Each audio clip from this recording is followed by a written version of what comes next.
Welcome back to another episode of the Lightdrop. Two homies just talking creativity and whatever else.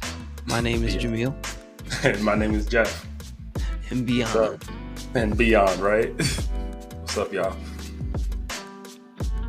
So, Jeff, how's your week, man? Man, my week was full of inspiration.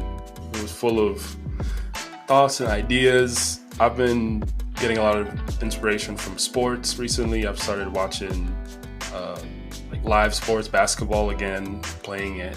So Yeah, just drawing inspiration. from that So, energy. so inspirational from that. Yeah, from sports? Yeah, Yeah, man. So, I mean, it's football is a religion. Everyone knows that. So when you watch sports and you don't, I don't understand football, every single aspect of football, right?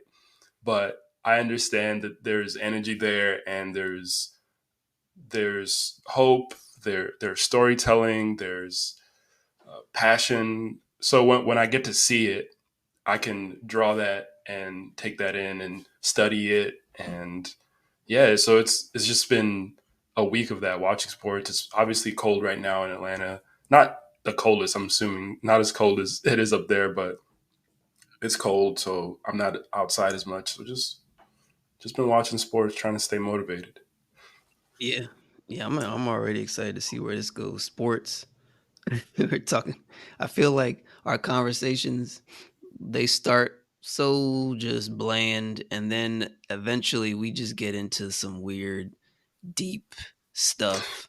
Yeah. I know. I mean, sports resonates with me though, because I'm a big football, and it's funny because I wouldn't call myself like in depth, because there's so many people who do fantasy and they follow all of the stats of all the teams, and that's not me. I just have a pretty decent understanding of the game to where when I watch it, I can allow myself to really kind of get in it and actually appreciate the nuance of the strategy and everything. So that's what I enjoy most about football and sports in general is combining that with the storylines, and it's easy to feel like or rather to feel what they feel in a big moment when you know the storylines and when you understand the strategy. And especially as someone who's played sports myself, it's like putting yourself in that movie almost of like feeling that feeling of the Hmm. big moment. That's Yeah. always cool. I like And how our imaginations can take us those places.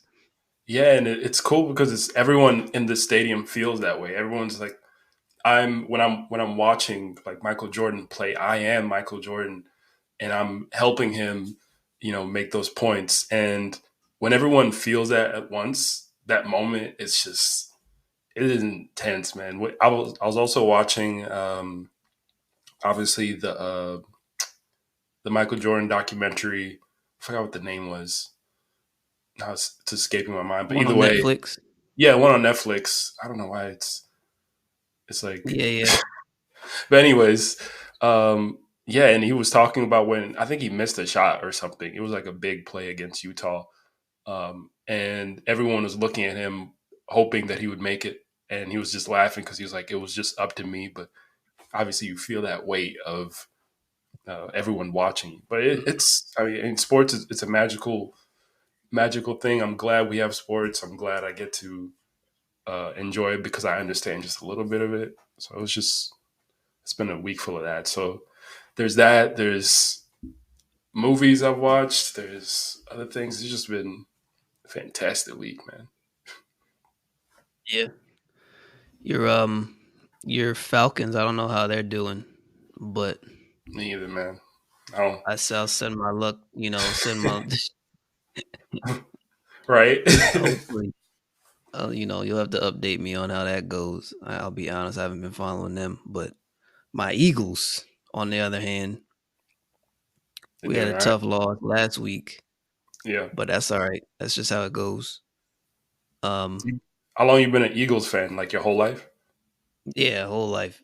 Yeah. I grew up I grew up 20 minutes from Philly, and we have a reputation around the country, I believe, of being crazy, Yeah, I was gonna crazy say those are fans. like the worst fans, right? The Eagles That's what fans. people will say, but actually, we're the best fans, and I Hmm. think anyone who plays in Philly will agree Yeah. because just like we talked about, like, we follow the storylines, we follow the emotions, we follow the strategy, like, we're very educated fans, Really? and Okay. what that leads to is, like, it's hard to BS us.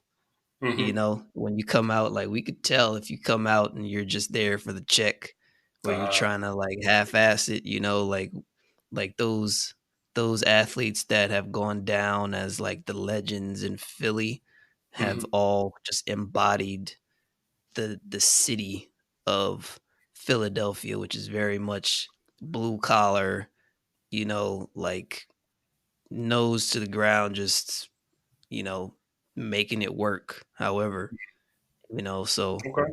That puts a different perspective on it because I've only heard bad things about Philly fans, but you've redeemed all of Philly today. let's let's move on. Let's move on. Let's move on. Tell me, But you yeah, saw off of camera. Um, you told me about this movie you saw recently. yeah. What was So that the again? movie I went to go watch yesterday was The Boy and the Heron. It's the new Studio Ghibli movie. It's in theaters. It's this story about a boy who loses his mother in a fire, and in the in the movie, you're kind of seeing how he deals with that. And throughout the movie, there are different metaphors, and obviously, since this is an animation, it gets really crazy. And obviously, since this is Studio Ghibli, it gets even crazier. So some of the scenes that I saw are still etched into my mind. There's a scene where the main character gets uh, like kind of overpowered by frogs. So the frogs start morphing into his face as he starts to begin to disappear. I don't know what that meant or anything, but just that visual was so striking, and I'm still Wait, so like trying you to so wrap you still have no idea what it meant? my no, I have no What was idea. the movie about? But yeah, it was no, I know what the movie was about, but the things that they were kind of hinting towards, like some of um the abstractness of the visuals were so abstract. I was like, I don't know if this is just something that looked cool or they just did it because it meant something more. So I know what the movie was basically that. Like the kid is trying to figure himself out. It's a coming of age story. He's dealing with uh, his mom passing, trying to move on past that. He's also in this world, which is I think it's the afterlife or something like that, where babies are born or the before life, something like that. So he's in that world. So there's that part of the story. There's his internal story.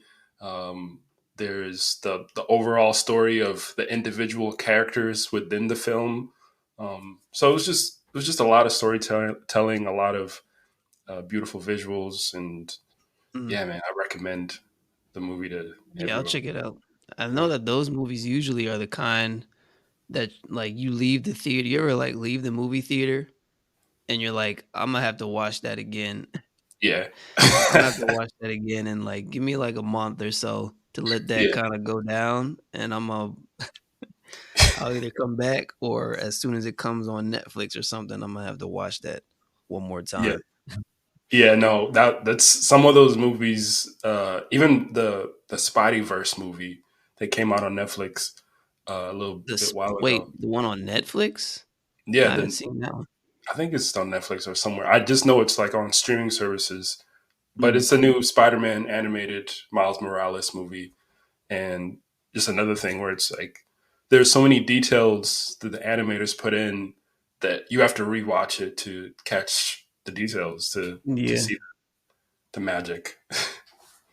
yeah. Yeah, so definitely recommend go check out The Boy and the Heron. It'll leave you speechless. I gotta watch it probably like three more times with subtitles, without. in English. So maybe a different language if I want to. But yeah, I've been enjoying that. Another thing that I wanted to share with y'all today was some of the indie games that I've been able to find. So this is just a practice that I'd like to start doing. I don't know if you want to start doing it too, Jamil, but just exposing ourselves to new ideas in different ways. A way that we can do that is through video games. You know, you immerse yourself in a new video game, it's a new story. And obviously, video games are very pricey right now. You know, you could buy a PlayStation 5 and then spend $100 on a decent game. But there's also other Buy a games, right? brand new wallet and have no money to buy. Right? You're like, I can't afford any games. I just got the PlayStation. It's like, but so yeah, I found two games that are super interesting right now. One of them is called Wiggle Paint, which is I call it a caveman wall on crack. Basically, it's a tool, right, that allows people to create small pieces of artwork that they can share in comments. So it's just basically people, you know, using kind of like a paintbrush to make little characters they share, and that's where it goes. So I thought that was very interesting because it's This is on snapshots. PlayStation, straight from PlayStation, or you do it No, through no, like a sorry, browser? I didn't give any context to that. So the Wiggle Paint is it's a online HTML based game. You know, Oh, okay, okay, gotcha. you're just making it, and I was talking about PlayStation because I was saying that, you know, if you can't afford a PlayStation like me, you can play Wiggle Paint to expose Oh yourself. man, just a It's an single tier, online, just a a, single tier. a massively online player game right now on it's HTML. So check it out, Wiggle Paint. The next one, Wiggle Paint. No, I'm gonna check it out. Like I was saying, I'll if someone if someone gives me a recommendation, someone who I respect, certainly you're one of those people, then I'll check it out, whether it's a movie, game, TV show, whatever. Yeah, no, I Because appreciate that. yeah, because I will say, like to your point, I play, I play video games all the time, but it's usually the same stuff. I'm very much a Call of Duty person. Hmm. Halo, like, these kind of like first person multiplayer games. Every now and again I'll dive into like a story mode game. But even when I do, it's still kind of like in the same genre just because like, like you said, you're going to pay for it. You want to know that it's something that you enjoy, right? Same with going to Borders or wow, I said Borders books. Going to Barnes and Nobles Barnes and Nobles. and going Yeah. straight to your favorite genre section, right? Hmm. But yeah, I have been kind of like on some level kind of conscious lately of how like there's so much more out there. There's fantasy games, there's fantasy novels, and like more artsy kind of experimental indie based games that are Hmm. like not too popular but hidden gems here and there. I haven't done a ton of exploring lately. I've just kind of been sticking with what I know. So yeah, I'll check that out for sure. Yeah, check it out. Wiggle Paint. It's fun. Like if you want to kill some time. I don't know if you have some extra time to just do something dumb. But the next one is called Paint the Town Red. Now, Paint the Town Red, Jamila, I sent you a screenshot, right? It's basically a Let me look. Roblox deathmatch. Huh. And Roblox, Roblox are if nobody knows this, Roblox are just those characters, their avatars, their heads are blocks, their bodies are blocks, their Minecraft characters basically. And Paint the Town Red is this indie game that I found that we'll put in the show notes. By the way, we'll put all these links in the show notes. Where you're basically a Roblox character and you're in a club or you're at a concert and then a fight starts and you're this character and just beating people up. That's the whole game, and you get you get advantages like you can like shoot fire from your hands or something like that. But it's just a death match. So I thought that was just a random weird game with weird faces that might go somewhere because I usually don't play those types of games. Like I don't play shooter games at all. Uh-huh. Uh, I feel like maybe it gives me too much anxiety or something to be in that mode where it feels so real, that POV. But I think I would like playing Paint the Town Red. So definitely Yeah, recommend checking that I out. definitely see the trend of I mean, it's kind of like scripts in Hollywood where there's only what do they say? There's only like 5 or 6 scripts in all of Hollywood or whatever that saying is to where you think of like regardless of what the movie is, it all comes down to, either boy meets girl, love story, fall in love, they something happens to where they can't or something gets taken from someone and he's on this revenge tour to to get it back and he Friends his all the family. destruction in his path, right? Like Yeah. a bajillion movies have been made of that, but it's like it's because people people kind of like it's kind of easy to like link to your own life in some way shape or form, like Hmm. you can kind of watch any of those movies or play any of these games and have this frame of reference to like to kind of put yourself there, to kind of put yourself in that space a little bit more, which is probably why it's done. But I'm just curious to see or to even like brainstorm, like just sitting here thinking about it. Like I can't think of something original, it just kind of makes you think Mm. of how tough that is to come up Yeah. with something truly original. And then of course for it to actually be something that people kind of enjoy, you Yeah. know? Like that's really, now that we've been talking about this for the past few minutes, that's tough, man, to come up with an original idea that's something that people can hold on to and actually feel invested in and not so out of left field that it just feels detached. Do you mean original as in it's not inspired by anything else at all, or it I think doesn't seem? original as in you see it and you say like your reaction upon seeing it is I've never seen anything like this before. Mm. Like this is and of course this is cool, right? Because you could there's a million things you could look at and be like, I've never seen anything like that before. The hell? you know? What is that? But to have the exactly, what's that? But Yeah. the reaction is like to have someone be like, wow, I haven't seen anything like this before. Like this is cool. Hmm. That's tough Yeah. to get that kind of response from Yeah. people. And It, especially if you're someone who's funding something and you're expecting a return, you can see why there's not a lot of even support, right? To mhm. to like encourage that to be done anyways. It's like let's stick with what works kind of thing.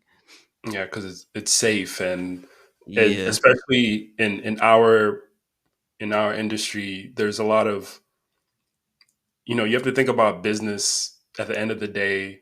So people want to do things that are safe. It's very Mhm. hard to do that in the working field. So the only way you can be original is most likely in your own work. Yeah, and be Yeah. willing to experiment and we've talked about compromise on this show before.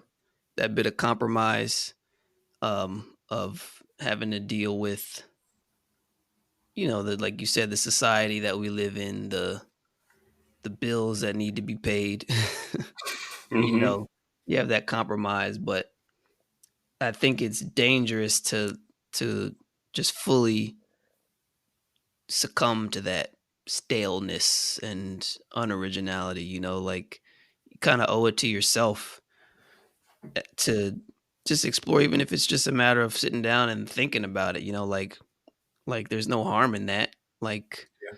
thinking about what could be. I find that even myself, sometimes I'll be brainstorming something, some kind of story or even music if I'm composing music. And allow myself to go crazy, crazy, crazy because in my head it's like I only have a certain amount of time that I'm doing this before I have to quote unquote get back to the other things I need to do. You know, whether Hmm. it's a weekend or something, it's like I've only got this afternoon to do something with this. So let me do something where I know that it's gonna like where it's gonna sound nice or like I'm gonna enjoy it or maybe next time I'll get crazy, kind of, you know what I mean, kind of thing. Hmm. I've experienced that a lot, and I know a lot of other people have too. So yeah, I think you know, now that we've had this conversation, I'm definitely going to be a little bit more conscious of just not being afraid to go crazy, to think wild, Hmm. to That's think off right. the beaten path. That the way that kind of leads me to the next thing been actually that's actually put me in that same mindset, right?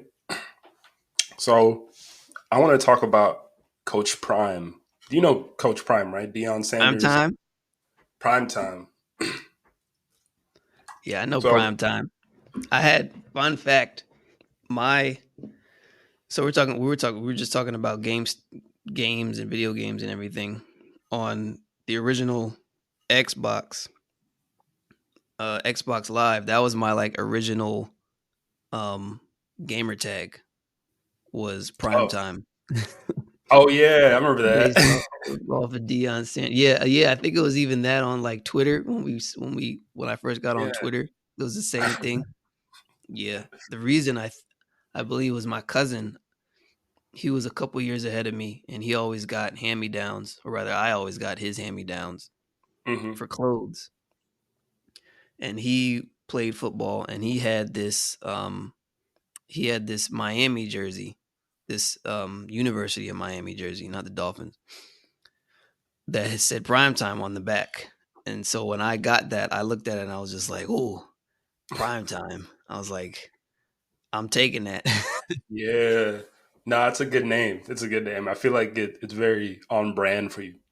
So, for those of you just listening, I'm going to give you a short background on Coach Prime. Coach Prime is a Deion Sanders football legend. He was the former head coach of Jackson State and led them to 27-6 record, and now he's coaching Colorado. So he was this huge man in football, and he's actually the only man who's played in the Super Bowl and the World Series. So obviously, Oh, I didn't know super. that. Yeah, he's a legend. It's just super athletic. But what I pulled from him, which is from this documentary that he has right now on Amazon Prime, which is interesting. That might have been done on purpose. Now that I think about Yeah, it, it probably was, to be fair. yeah, he just like That I'm was just the gonna roll pitch. with It's like, "Hey, prime, come on, prime. This is where you it, belong." right? But he's doing big things, and his whole idea was that we're gonna bring talent, or we're gonna showcase the talent at HBCUs. Most people want to go to other universities, but HBCUs at one point had the most and best talent that led to the NFL, right? So he's just trying to bring some media and attention to some of these HBCUs. So from his documentary, which covers the Jackson State players as they go through their season, and he just shared a couple of gems that he kept on repeating that I'd like to share. Right. So one of those gems was practice like it's game night. I think a lot of times us as artists, we separate ourselves, even as designers, we separate ourselves and think that what we're doing is it just has to be fun. I have to enjoy myself all the time. If I'm not creating something that's inspiring, I'm not really learning or something.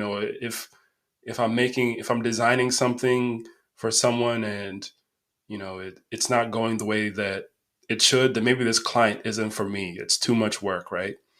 But I got the perspective. I've always done this because obviously you and I, Jamil, we've played sports, but I think we've gotten this perspective that there's times where you practice like it's game night. You're practicing your short keys, you're practicing your presentations.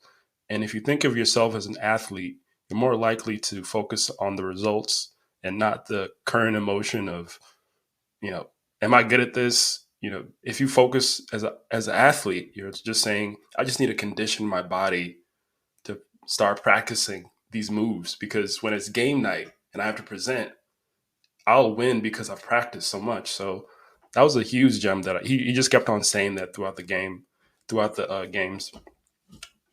Last thing, not the last thing, sorry. The next thing I want to share was this word he just kept on saying. Because that made me think before you move on, Yeah. the like because I've thought about that recently. I can't remember if we've talked about this. So either just you and I, or even on this podcast, but I have kind of made that parallel myself as far as being an athlete, having that experience of being on, you know, I ran track, which is individual, an individual sport most of the time, aside from relays and stuff like that. But then I've also been on football teams, basketball teams, soccer teams, right? So that experience is something that unfortunately everybody doesn't get to experience, because everyone's not necessarily an athlete when they're younger, or would certainly consider themselves an athlete when they're younger. But just having that experience of being on a team and practicing with the team, and practicing specifically for, like you said, game night, right? Like, that's not just a ethereal kind of quote. Like, anyone who's had a game coming up on a Sunday or a Friday night or whatever, basketball, track meet, that you're just like, it's later tonight, or it's tomorrow. And I'm thinking back to high school right now, where we might have had a track meet after school, right? And it's like, I couldn't even focus most of the time on those days for Hmm. school, because it's like I was like, in my head, I'm just trying to get my head right to be Yeah. like in that zone, because I know that I have this competition, like Yeah. later today, where I'm really gonna be like locked in and trying to perform, the way that I practiced. And so that practice, like it's game night, isn't just a quote to anyone who's had a game night, right? Like, when you really think about that. And so that's like, I would love if everyone had that Hmm. context, right? Yeah. But unfortunately everyone doesn't, because everyone may not have played on a team sport or any kind of sport. Um, but yeah, that practice, like it's game night, is very much like, it's just a vibe, Yeah. and it's like it's fun, because it's like, when you think, okay, I've got this coming up, or when you're working on something um on your own, right? If you're learning new software or learning a new technique kind of thing, it's like it takes you back to me in my backyard, counting down from 10, like it's the last 10 seconds of the game, and it's like I'm about to shoot the game winning shot. Like, every Yeah. kid has done that, like, Yeah.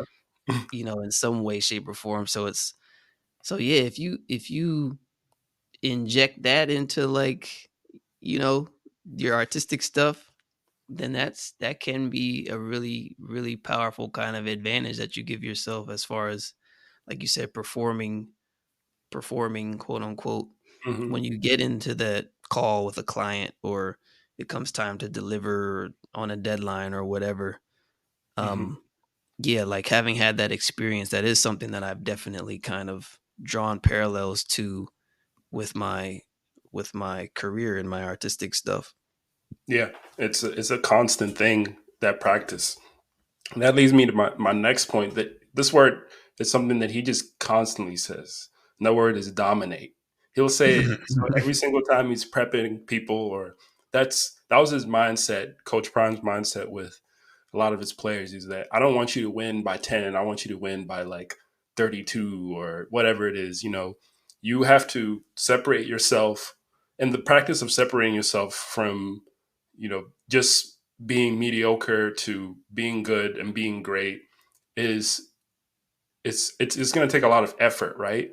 But if you can put yourself in that place where you're going above and beyond, you're more likely to start figuring out, how do I work better? How do I what are the best ways to work, even for me and for my team and for the things that I have to do. And you can't be in that space unless you surpass the threshold that you've just set on yourself by just knowing the basics. So that's what he continuously say. You have to dominate. So I've been thinking about that with everything. I mean, how can I dominate in my career? And it leads back to the first thing. You got to practice. What Yeah. do you think about that? How have you how what kind of confidence level have you had in yourself over the years?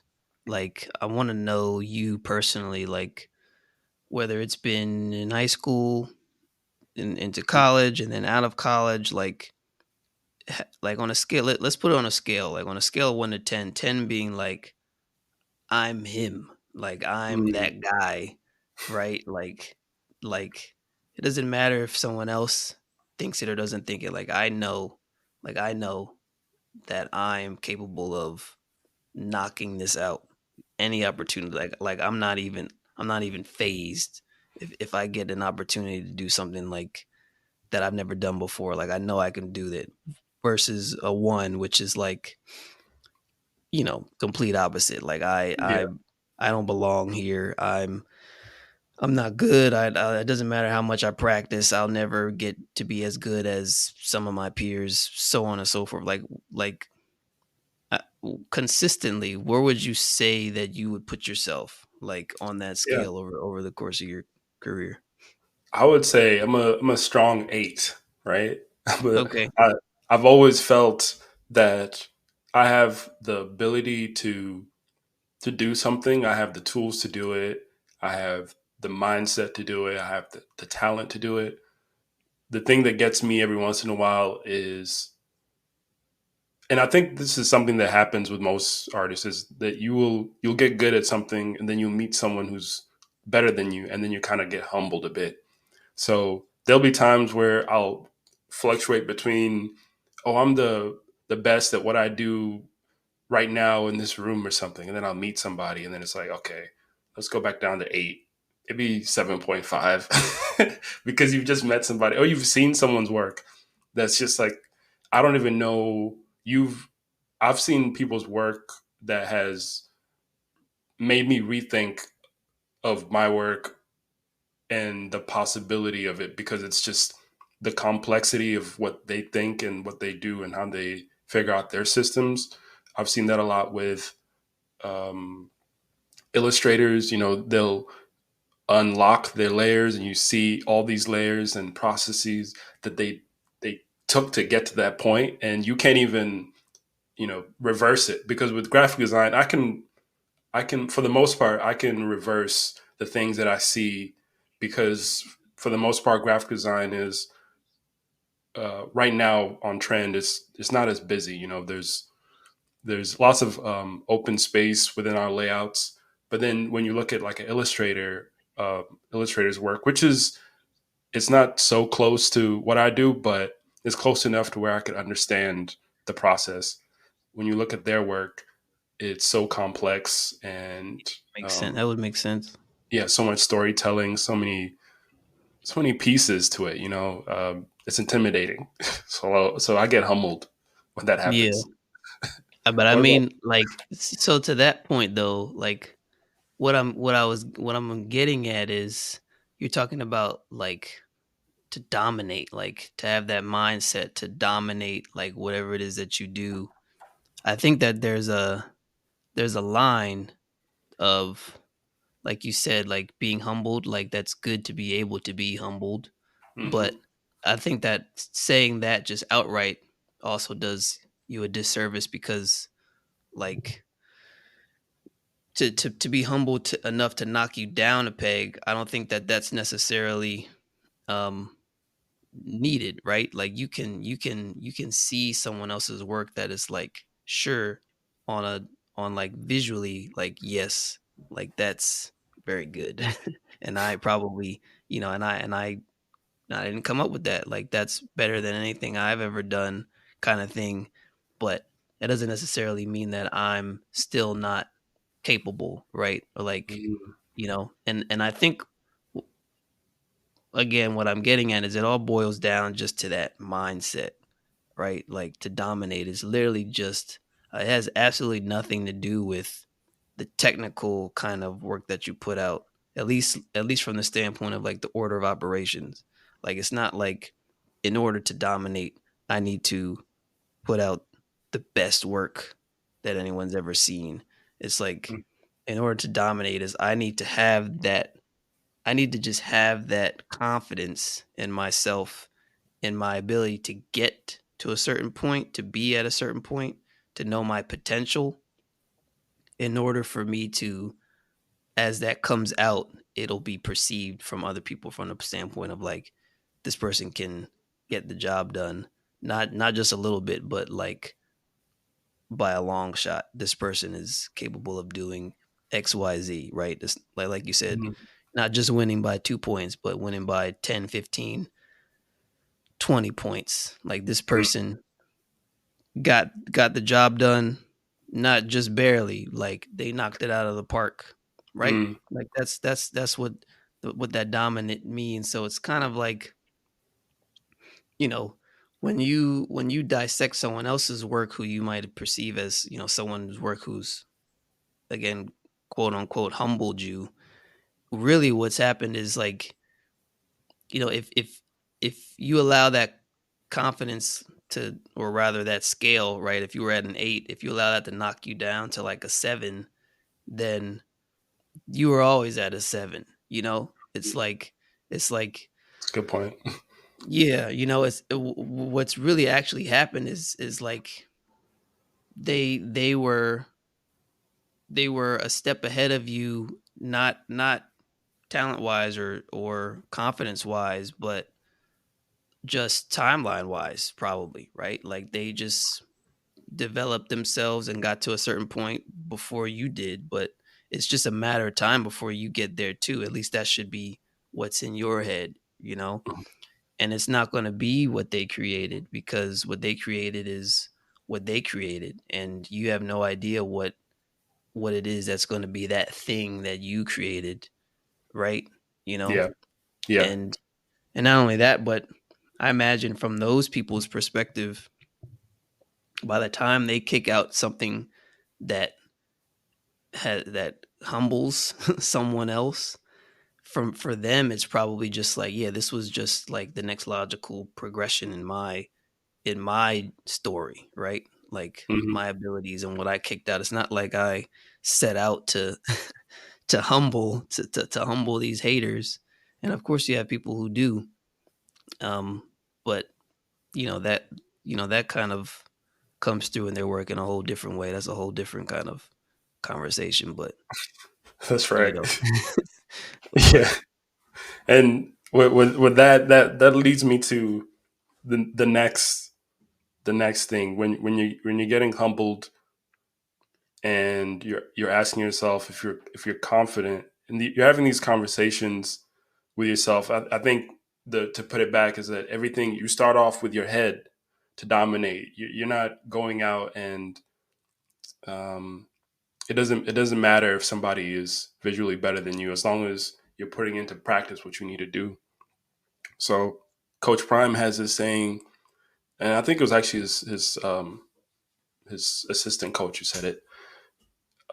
You want to tell yourself you don't want to. You want to ask yourself, could I have done more when you leave? Just that self talk of saying, just what did I do what I was supposed to do that I believe that I could do when you're done with something? Because some of the biggest lessons that you'll have after you're done as an artist is just talking to yourself through the process of creating things, um, talking to yourself after the feeling of creating something. How do I feel after this? Do I feel better after I finish this project, or um, could I have done something better? And it's not to put you down. We want to be very clear that when you're having these self talks, it's more benefit for you in a positive way.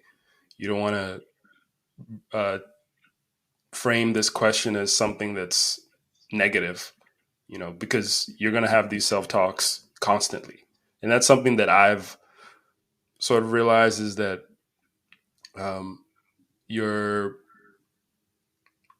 you're going to have more times where you're doubting yourself. So you might as well build some resilience with some of these tools, like being able to ask yourself, at the end of it, how did I do? And then maybe you say at the end, like, I did pretty well.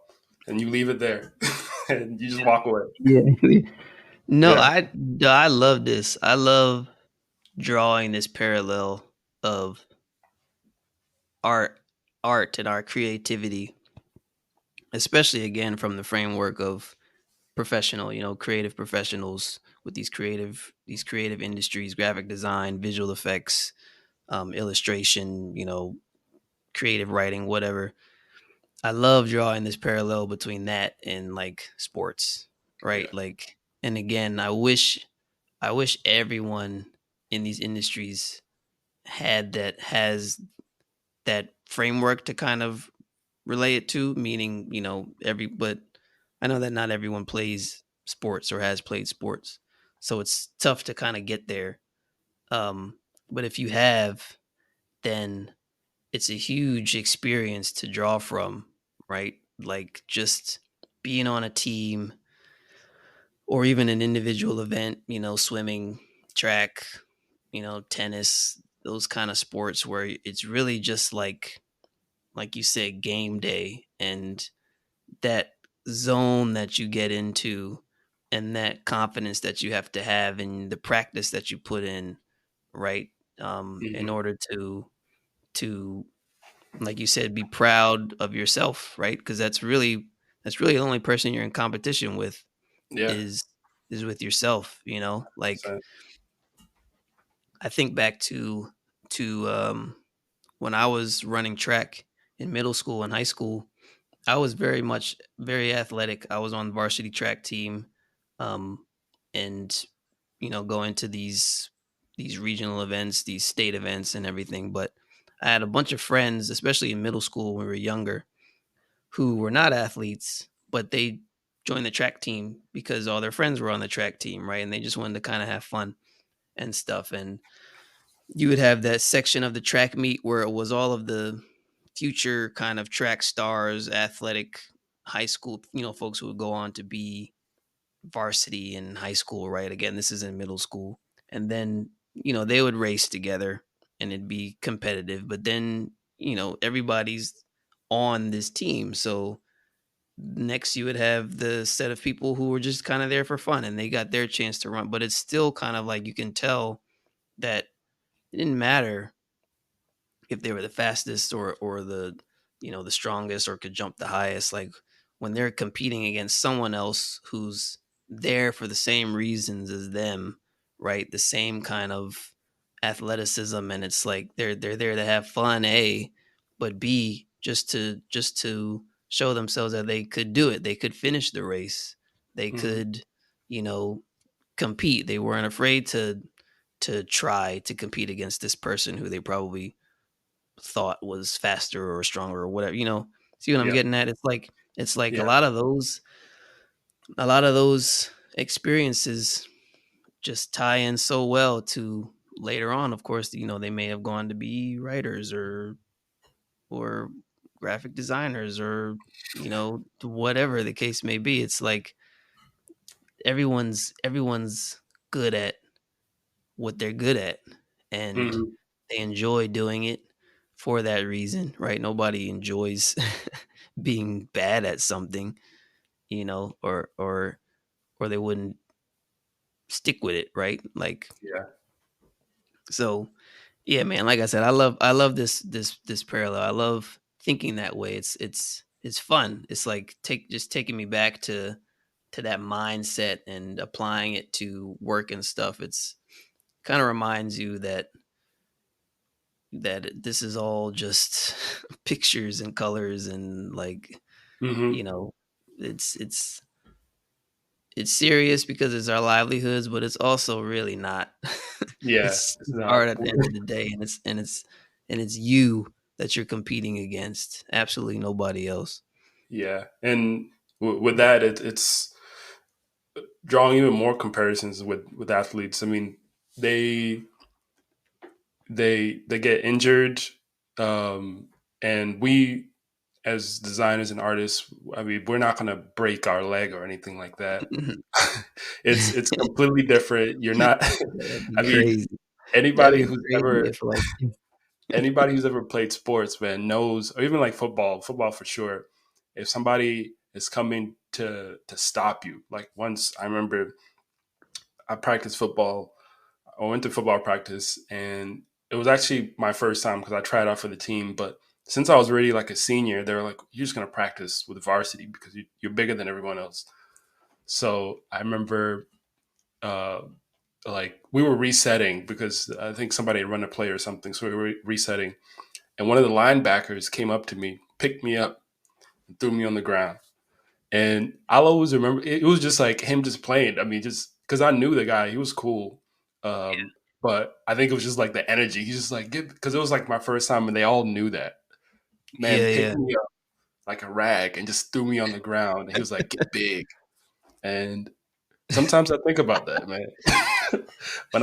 When I'm designing something, I'm like, Jordan picked me up like a rag. Like what I'm doing right now is minuscule. Like it's not. It's just me and my own thoughts. No one is, no, I'm not fighting with somebody to get down a field. It's a yeah, different type of feeling. But also with that, just it's important to also remember that at the same time, you are an athlete as an artist. You are performing. You are you are fighting towards a goal. So if you know sports well, there's definitely things that you can pick from that because with sports you still have to consider your mindset, and it's how those franchise players are created. It's not just them being talented physically. They have to believe that they can do it, and the teams focus on that a lot. I mean, I'm pretty sure they have like psychologists and stuff, and um, oh yeah, just a lot of like $1 million of work going into them believing in themselves. So you can tap into yourselves as creatives. I believe I try and do that all the time, where just try to remind myself that I'm working for a long time, and I won't be able to achieve the next phase of my career if I'm in a tunnel vision type of mode, right? Like I'm just focusing on what the small things that I'm focusing on. I'm not focusing on getting better. Um, and I'm not taking care of my body. Just because I'm not an athlete yeah, doesn't mean that those things still don't matter because I'm still performing, right? yeah. That's yeah. Let me yeah. On Go ahead. that point too. That's Go ahead. another thing is like that I love, and that I've kind of been high on recently Yeah. is taking care of yourself like an athlete. Even though we're not doing anything physical, anything athletic, we're using our brain power, man, and we're using our time, our energy. That's just as important as I mean, I think the best comparison is to LeBron James. Literally Mhm. everybody knows LeBron James. Yeah. So if you're listening to this and you don't know who LeBron James is, then you've you've been really like head down on your on the computer for a Yeah. minute. Like, so LeBron James is what, 30, 38, Yeah. He's 37, up there. something He's like I that think he's one of now. the oldest right now. Yeah, he's been in Yeah. the league for like 20 years. He came in the league when he was 18, 17, Yeah. 18, straight out of high school. And he's never had any kind of injury that you would quantify as like significant, that kind of like hindered him or kept him out for like a very significant amount of time, or the kind of injury where they're like, oh, will he ever be the same again, kind of thing, when he comes Mhm. back. And that's a testament to his diligence in taking care of his body. you know I think it's kind of legendary at this point. The way that he's just consistently after every game practice, we I don't think us regular people will never know the extent for sure, but I mean just his longevity from the outside looking in, it's like, he's ice baths and he's got the means, of course, to have massage therapy and all Mhm. kinds of different recovery therapies, techniques, and right. And it's like that investment in himself to make sure that he's always in tip top shape. His sleep, right? I've seen interviews where he talks about the importance of sleep, kind of thing. I think that there's this pride almost in some aspects of the creative industry and like hunkering down and staying on late, you know, Mhm. grinding in Yeah, front of the super computer. unhealthy. Like that's like the work we do, man. Sitting down is way more taxing on our bodies than running up and down a court Mhm. 5 days out the week. And yet we a lot of times, we just don't think in terms of performance that way, and how what we put in our bodies, the sleep that we're getting, right? Mhm. Like the stress from work, right? If you have clients and deadlines and stuff like that, when you really think about it, we have way more stresses on our bodies and on our minds than these athletes do. And these Yeah. athletes, like they don't have deadlines. Mhm. They just have to go out there and perform. Um, we, on the other hand, are putting our emotion into um into like feedback, right? Like subjective feedback of people are saying, yes, this is good, no, this is not, change this, do that, right? And then of course we're in front of the computer, we're maybe not drinking enough water. Like there's people Mhm. around an athlete to remind them, gotta be hydrated, gotta be this, gotta be that. We don't have that. A lot of Yeah. and not only that, but if you've not been an athlete in any capacity in the past, then you may not even have that knowledge or that kind of like inkling to like treat yourself like an athlete to perform at your best and at your Yeah. highest. And so it was really kind of recently that I started really thinking this way. I would say like in the last like 9, 10 months is just kind of remembering like sleep. Like there's nothing more important. Like Yeah. if I say, oh, I don't have time to like, or I gotta stay up and finish this, blah blah blah. Like you know, nothing's more important. Sleep. I gotta make sure I get some exercise in. Right. It's like, oh, Mhm. I don't have time to know. Like make the time. Like Yeah. give yourself the time to recover and to replenish yourself. Yeah. Because otherwise you'll get hurt, right? It might not be a hamstring pull or an ACL tear, but you'll still get hurt to the point where you gotta take even longer, right, Yeah. before you can come back right, kind of thing. So these Yeah. parallels, like I said, I love it. I love these parallels of sports Yeah. and creativity and art and everything.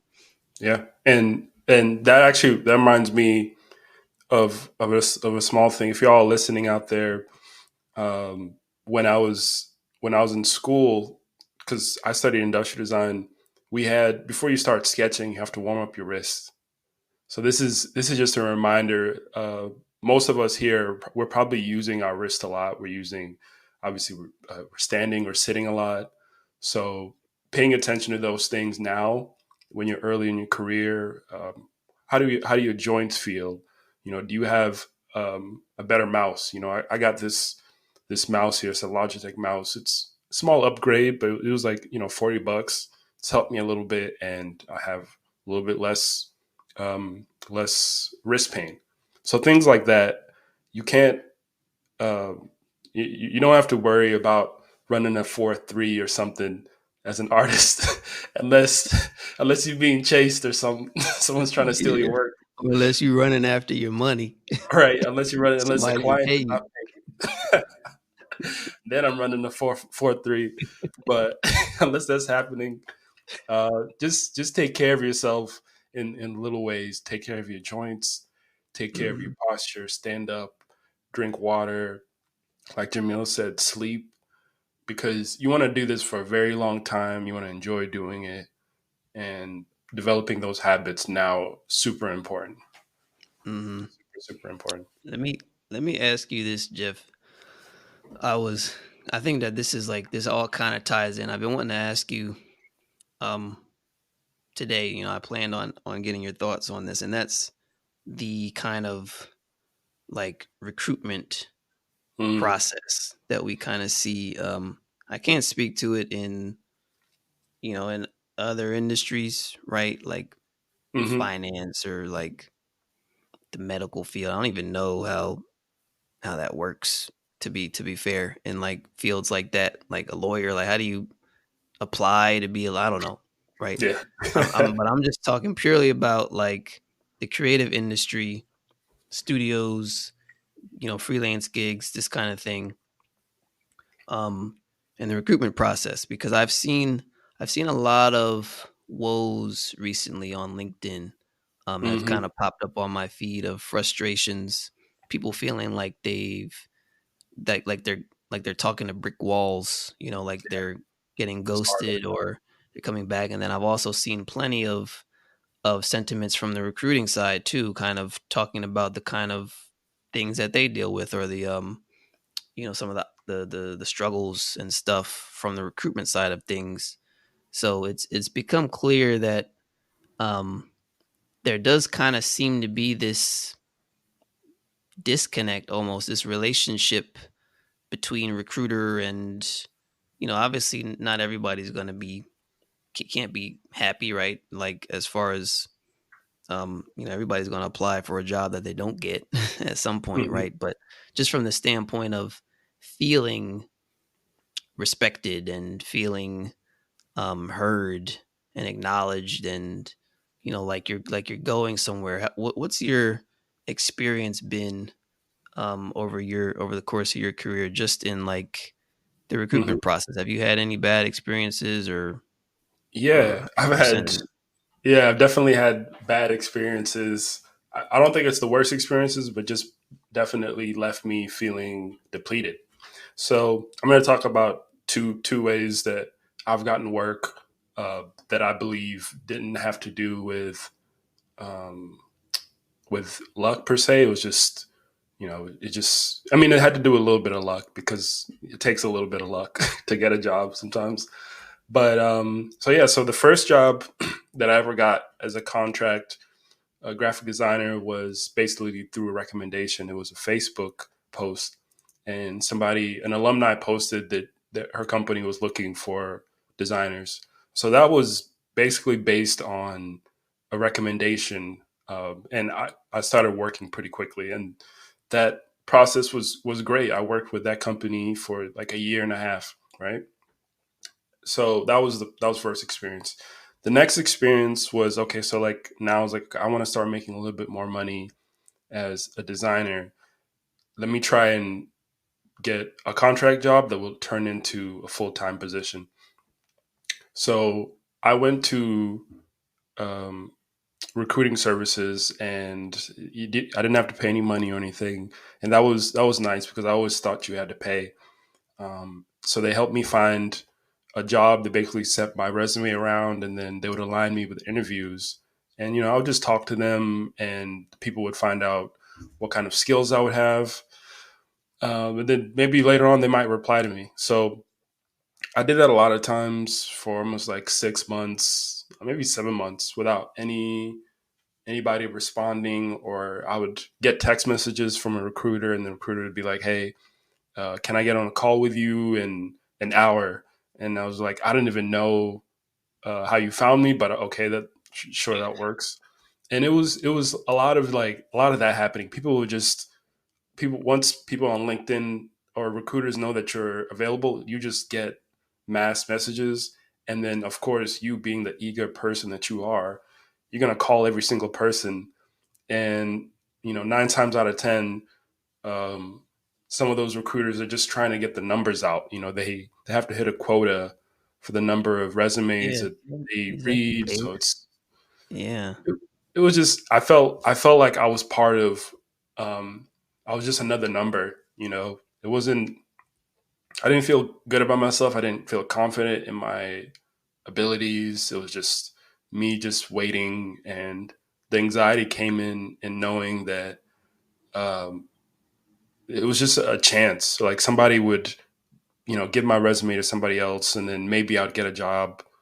Um, so that went on for, you know, like I said, 8 months, and then um, towards, you know, the end of that year, I started reaching out to more people and talking to actual artists, talking to other designers, and that's how I was able to get my first big job. Was basically just, you know, just recommendations, because the recruiting process was up and down. You know, people are looking for, you know, somebody for 3 months or something, and that's it. And you know, it just Would you wasn't say it. that if you had, like, going back, like, before that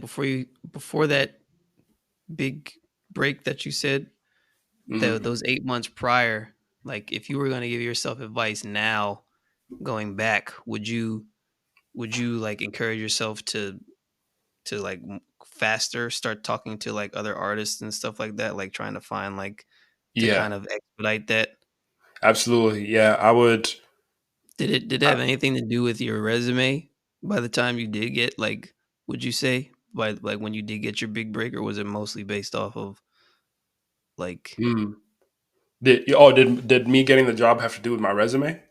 yeah, like the balance of it? Would you say that it was that, like, with the recommendation, or would you say it was by and large because you've got in touch with whoever you got Yeah, in touch with?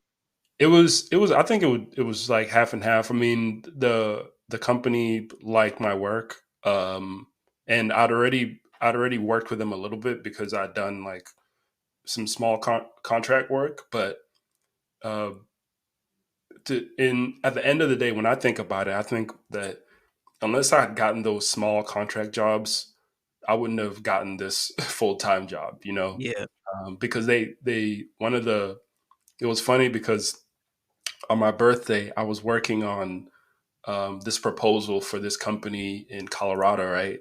And I remember just thinking, because we're at an Airbnb and I'm working, I'm like, man, I really need this job. I need this to work through. And I didn't get the job, and I was devastated. And I was thinking about it all throughout my birthday. This was my 30th birthday. I'm 31 now, and um, yeah, it was devastating. And I was like, I've been talking to this recruiter for so long, um, and I've done all the interviews, and it's not even like that much money. Like I would have to move to Colorado. This is not going to be like sustainable. Um, and then during my interview for my current job, my full time, they brought on that proposal project that I had done, where I didn't get that job, but they liked that project. They liked that energy, and I secured that. So yeah, it was just bits and pieces of no there. I effort think it's no effort wasted. you said what? No effort was wasted, right? No Like, effort was wasted. yeah, Yeah, and yeah, that's a good tip. If you're making proposals for other companies as a artist, as a designer, don't feel bad about showing that in your portfolio later on, because those companies don't own, unless you've signed something, which would be very weird for yeah, a that's weird. proposal Don't for. do anything for free. Yeah, don't do anything. If you have to do something, you better make sure that you reuse it somewhere else, because Yeah, like, you it's your can. work. Yeah. Yeah, cause like, yeah, see, that's kind of, like, in line with my experience too. Like, I think now is a little it's kinda tough in my industry to, or rather, I should say it's more amplified in my industry because the strikes we're still in the aftermath of the strikes, and so just work in general has been slow. Mm, So I can only imagine the frustrations of, like, a more junior artist, yeah. um, who's trying to get in the first place and maybe feeling like it's them when in reality it's, it's just the situation of the market at the moment. But to that point, there still seems to be just this general kind of disconnect, like relationship that's just not sitting well. Like I know one of the biggest things that frustrated me when I was first kind of getting into trying to find jobs back when I was really just like not getting any replies or felt like I was getting the rope a dope kind of thing was like, I don't know, it just felt like by the time I like the things that people were looking for had nothing to do with what I needed to do to get the job. I don't know if that makes sense. But Yeah. like another way, like I guess another way of saying it is like this kind of goes back to the question I asked you earlier about the confidence, right? Like you like on a scale of 1 to 10, right? Like you say you're at 8. Like I've always been very high too. Like I'm like as far as like my confidence in myself and my abilities, I've always been in like a 9, 10 Hmm. on it. Hmm. Like honestly, just as far as like my ability to like if it's something that I want to do and then I've Hmm. worked on, like I know that I can take care of it. I can do the job. And so looking back, especially now over the years, I ask myself like this work that I'm doing now, could I have done this like 4 years ago, 5 years ago, like with the experience I had then, you know? And it's like a lot of times the answer is yes to a certain extent. It may not have been as easy, right? Like my experience level now has made it easier and more streamlined, but like I could have I could have figured this out. I could have done this. Hmm. And there's resources around like when I'm at work, other artists and stuff to bounce ideas around. It's like the things that people are looking for with your resume or your demo reel and stuff like that, like a lot of times it just feels like this kind of almost antiquated formality or rather just kind of like Hmm. I don't know it's almost like It's a and I mystery. can't I can't put my words like I can't put my words to it, but it's like I think that that's kind of the point, right? Is like there's this sentiment that it's just like this doesn't feel like it's getting anyone anywhere. Like you're asking for my resume, you're asking for my demo reel, but then like you know you're saying that this is looks great, right? But then you didn't hire me, right? It's kind of Hmm. like what's What's the the point? Like benchmark? what? Yeah, like what's the benchmark, or rather, like what should I be trying to show you? You know what I Hmm. mean? Or like to show anyone? Hmm. It's you know what I mean? It's like I feel like that's kind of like the general sentiment and where a lot of the frustration comes from, especially from like junior artists and stuff. Cause it's like even now looking back, like I said, um, if someone were to ask me for like my demo reel now, like right at a competing studio or something like that, or like a studio that I've never worked at before, Hmm. I'm not gonna say I would feel like insulted, but it's like there's nothing that I haven't done that you know what I mean Hmm. that would show that I can't do what you would need me to do Yeah. at this studio or what have you. It comes down to like other kind of intangibles that it's kind of just feels like no one even really knows. And then that's when it starts to feel like luck and Yeah. I'm piecing through my words here and I think that's kind of the point. And it's like I just been getting this general sentiment through LinkedIn that there's just this like weird recruitment process that just doesn't seem to be working for Yeah. it. I don't And to that point, also, I also feel that way. I felt that way for a while. I felt that way when I first, started SCAD, and the first when I finished SCAD, when I finished school, and I was ready to go out. There was so many questions that I don't think I would have gotten answers to unless I knew. I mean, because I knew people who were able to look at my work or give me advice, or I just put myself in those spaces either by accident or just because somebody was just offered advice and I got lucky. But without other artists and designers, I wouldn't have known what to do with my portfolio. And like you said, it was a very it wasn't a big step from my abilities. It was just the way that things were put together, the way that things were arranged.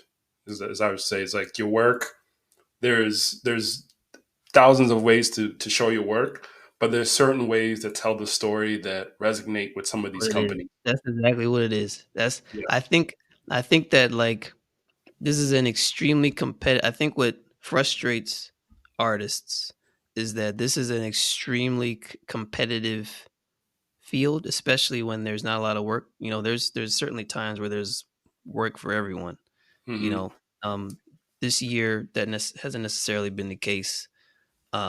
But yeah, this is a super competitive field, graphic design, visual effects, animation, what have you, especially at like a lot of the studios that everybody, wants to work at. But what frustrates artists is that the competition isn't in your skills, like your technical skills and your artistic skills. The competition lies in your ability to communicate Hmm. those skills. And so I think um that's where the frustrations lie. I think the age old saying of, it's not about what you know, but who you know, Yeah. is almost a little bit antiquated too. Is nowadays it's more so it's not about who you know, but who knows you, right? Because like Mm. almost all of the recruiting is kind of done through like social media and or to to a certain extent, and LinkedIn and everything. So it's almost like a completely separate parallel skill set that you need to learn Hmm. is how to communicate your skills to others, not necessarily just your skills, Hmm. you know? Like And I've Go ahead. sorry, I was just gonna say that's a difficult thing for artists. It's hard for creatives to talk about themselves and to show, that I know what I'm talking about, especially in like in a braggadocious way where you're on social media and you're saying like, check out this cool thing that I just did. Very weird thing because we spend a lot of time by ourselves asking ourselves questions if this is good or not, and putting it out there is a scary thing, but it helps for people to know you. Yeah. Yeah, 100%. I'm trying to find. I saved this. I saw this pop up on my LinkedIn feed, and this has kind of been like sentiment in general. Well, let me find it. Um, right. So someone said, just a little rant. Just wanted to express how frustrating and discouraging it's been as an entry level animator applying for jobs and not even getting responses back a majority of the time. I've been getting rejected left and right and have only gotten the opportunity to do one single interview. I feel like my lack of work experience is what's holding me back, and I don't really think that's entirely fair. Nobody wants to give me a shot to prove and express myself with my work. I've also applied to normal jobs outside of the art industry and still have had absolutely no luck even getting acknowledged. At this point, I don't know what to do. I feel like I'm at a dead end and I can't turn around to find a new path. Mm, And I think that kind of sums up the frustrations. And not only that, but not to diminish not to diminish feeling that way, but I think that's also the kind of like the telltale sign that when you're feeling that way, that's also kind of the telltale sign that what you're focusing on is the tangible kind of like here you go, here's what you asked for kind of things. Like I'm doing everything that you're asking for. I'm not getting responses. I'm not getting this, right? I think Mhm. that there's that kind of extra mile that's at this point a skill set, right? To kind of be able to see between the lines, see the trends, kind of see where you can place yourself to not have your demo reel just kind of fall to the bottom of the stack, right? And um, this is like when you're looking for work kind of like that. It's a good opportunity to work on your technical skills, but just remember that no effort, like you said, no effort is wasted. Yeah, All of the seeds that you're planting, reaching out to people, it's not wasted. Like it's not just gonna fall on deaf ears. You'll be surprised 2 3 years later. Once you do find a job, you will. You'll be surprised to find how like these people that I've reached out to, you know, these things are kind of starting to come back, right? Like these seeds that I planted, these efforts that I made in sending people my work here, work there. Somebody may recognize me from somewhere, and that gave me an opportunity here, kind of thing.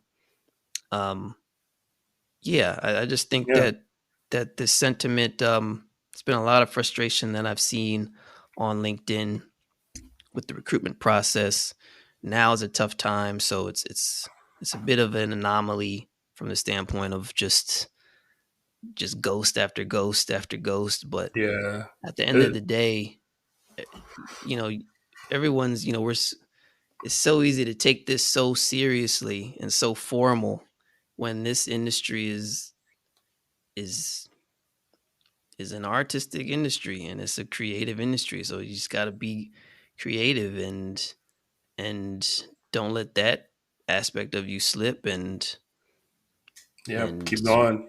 It's yeah, it's it's. I mean, we'll continuously say it is that it's a marathon. Everything that I've learned so far is that I enjoy doing what I do, and regardless of whether somebody's paying me to do it, it doesn't really matter. I'm still going to do it. It's great that someone does it, but if somebody stopped, I'd keep doing it because I enjoy it, and I'm here for the long haul. And to that guy who you talked about in the comments, I mean, I really feel for him because it's it's one thing to there's a lot of ego that's put into our work. There's a lot of style and taste and our own perspective. So when we attach our personal success to getting that job, getting that call back, it can be detrimental, and you just you just end up slipping in. And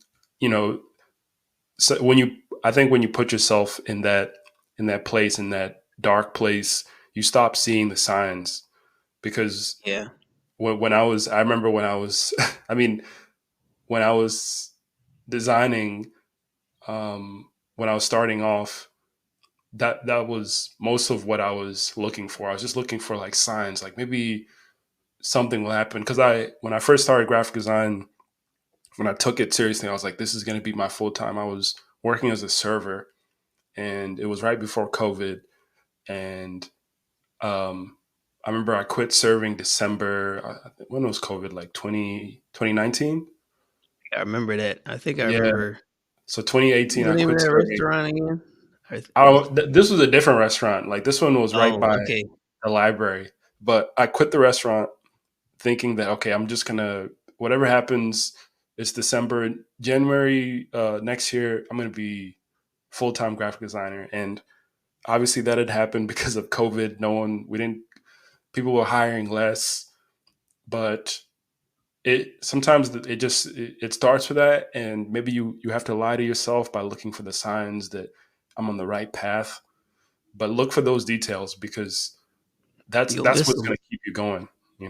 At the end of the day, it's just like, did someone is like, oh no one. I remember one time, uh, Ben Burns, the guy from the future, looked at my story on Instagram, and I took that as a sign that I was in the right path. The guy from the I was like, oh shoot, Yeah, he's I mean, in my yeah. story. No, you're 100% right. Meant to be. It's impossible to have a happy ending to a miserable journey, you Yeah, know? that's a good So point.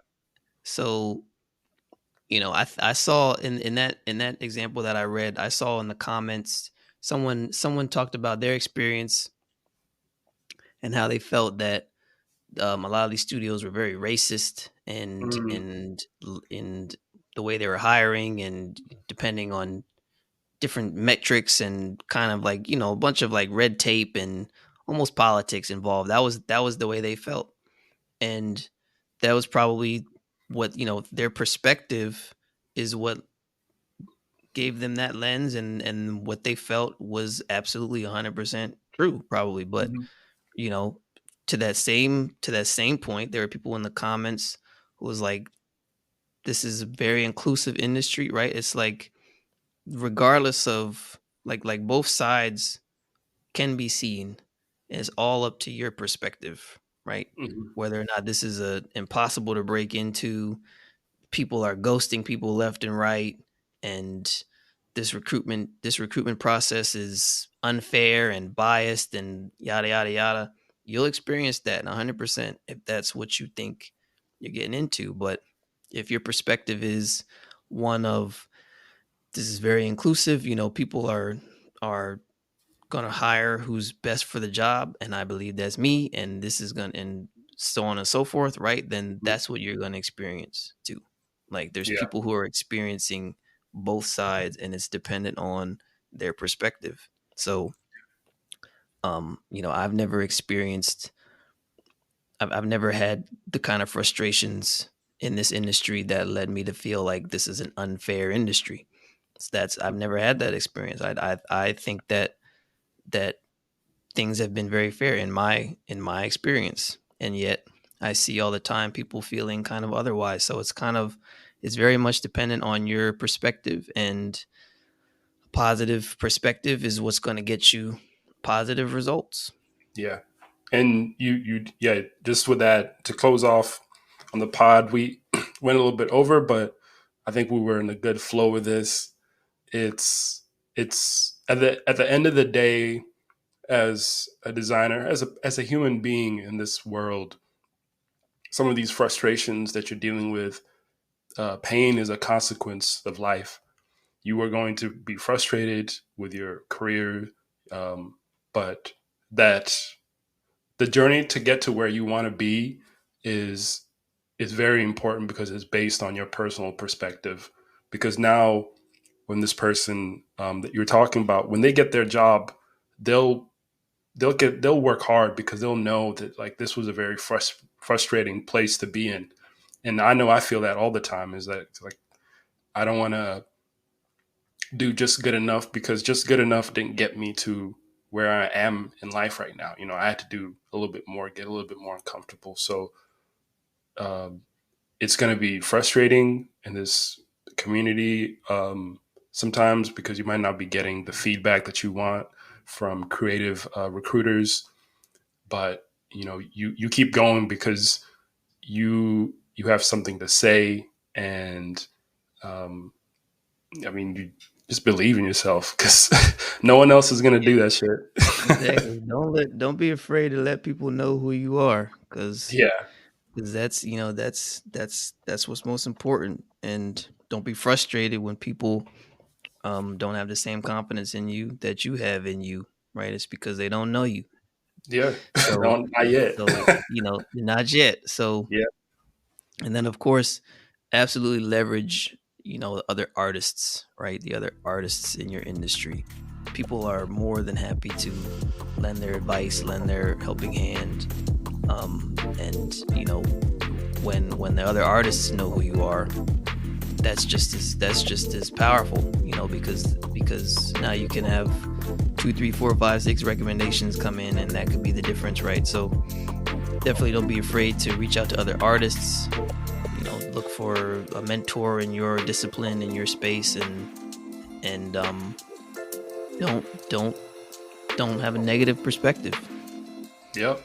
Don't. and Just that's don't. a part. Just don't. Do Just don't it. have a negative perspective. That's it. That's it. All right. All right. Peace. Peace.